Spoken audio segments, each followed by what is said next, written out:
focus, we've now learned that the New York City terror suspect openly spoke to investigators after waiving his Miranda rights. Saifullo Saipov reportedly said he deliberately plowed into pedestrians and wanted to cause as much carnage as possible. He told investigators that he had planned Tuesday's attack for about a year and picked Halloween because he figured more people would be on the streets. Saipov also told officials he was proud of the attack, which killed 8 people, and asked to display an Islamic State flag in his hospital room. Joining us now is Dr. Ziv Cohen, clinical assistant professor of psychiatry at the Weill Cornell Medical College. Ziv, what do you make of this guy?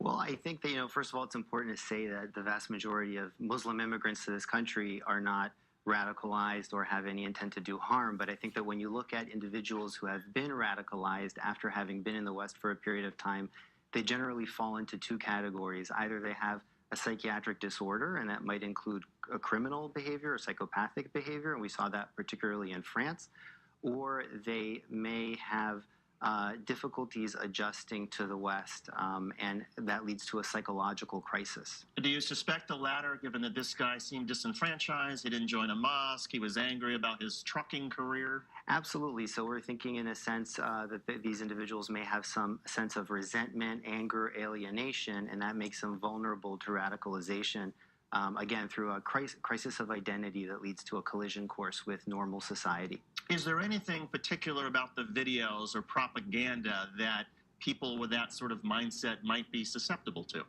Well, I think that what happens is that there's a perceived lack of success, lack of integration into society, and then the individual can fall back on fantasies of grandeur that really come from returning to a tribal identity, a fundamentalist identity, and essentially going from being Mr. Insignificant to being Mr. Hero.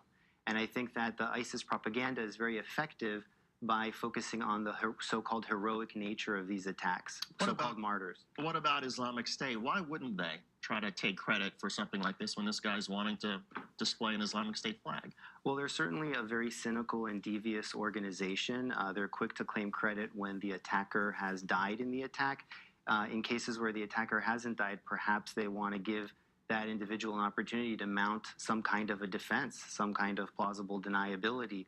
I wouldn't really call it a sense of loyalty to the attacker, but it may be messaging individuals that if they don't perish in the attack, that ISIS will try to give them some kind of plausible deniability. There's been some discussion about maybe we need to change our immigration visa program, but there's also been some discussion that let's focus on mental health. And is it possible to identify people who are disenfranchised, who may be having some problems at home, who could possibly be swayed by things they find online? Well, I think that the World Wide Web really creates a virtual community which can take up these individuals and give them a sense of belonging. And they're very hard to identify because, again, many of them may not have overt psychopathology. So I think what we need to do is police the internet as much as we can and also develop alternative communities that are anti-radicalization to try to combat this phenomenon. Dr. Ziv Cohen, it's so interesting having you here, and I appreciate it. Thank you. And now a look beyond stateside in our global roundup. In India, an explosion